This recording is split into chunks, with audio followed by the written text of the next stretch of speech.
I'm Jennifer and I'm so happy you're here because today I have a wonderful recipe to share for crab rangoon and sweet and sour sauce. You can easily make this recipe low carb. Be sure to hit the like button and subscribe, and let's get started with our recipe. I am so excited to show you how easy this sweet and sour sauce is to make. I have all of my ingredients laid out right here, and we'll get busy putting this together. It only takes just a few minutes. I have my pan on medium-high heat and I'm going to start adding our ingredients. We have the sugar, the cornstarch. We're going to add in our white vinegar, and we'll just want to keep whisking this. I have this on medium-high heat. We want to make sure we get all of this cornstarch mixed in and our sugar all melted together. We'll add in our soy sauce. We'll add a pinch of salt to break up all of that sweetness. And we'll add in 3/4 of a cup of water. We're going to just keep stirring this with our whisk, and it's going to start to thicken up. That's what the cornstarch is for. Now that we have all of those ingredients in, we're going to add in a couple drops of red food coloring. This will give it that beautiful red coloring of the sweet and sour sauce that we're all used to finding in Chinese restaurants. Our sauce is starting to come to a boil.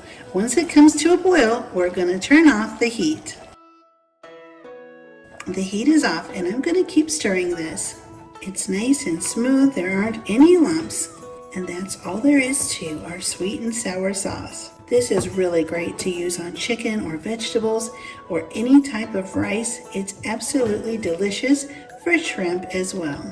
You can see how beautiful and shiny and glossy this wonderful sweet and sour sauce is.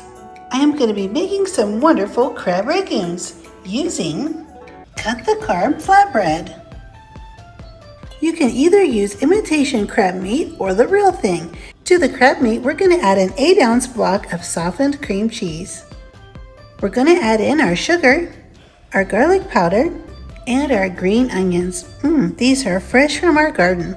They smell wonderful.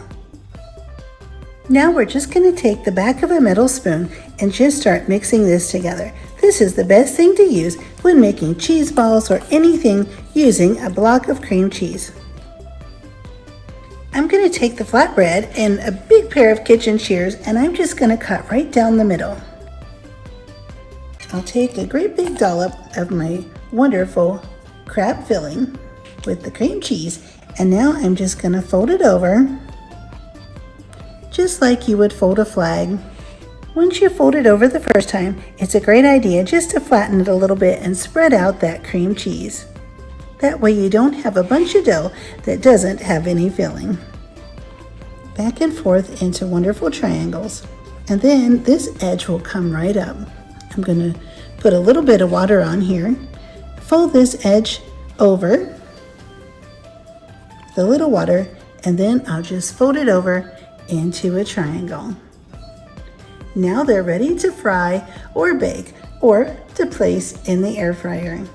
I'll put it on a baking sheet and move on to the next one. These are wonderful appetizers for friends. I love fixing these when my friends come over. The water just helps it stick to itself and keeps the open flap from drying out. And as you can see, this couldn't possibly be any easier. These are a great little snack or appetizer. If you have friends that are doing a low carb plan, just go ahead and put in a sugar-free sweetener instead of regular sugar when you're making this crab filling. Of course, you'll want to put the seam side down when you put it on the baking sheet. That'll keep it from coming undone. And now off to the oven. You don't even need to line or spray your baking sheet. We'll preheat our oven to 325 degrees. These crab rangoon only take about 8 to 10 minutes in the oven at 325. They're nice and crispy as if they had been deep fried. And here are their wonderful Cut Da Carb crab rangoon with sweet and sour sauce.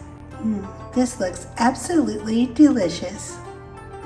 I just love these.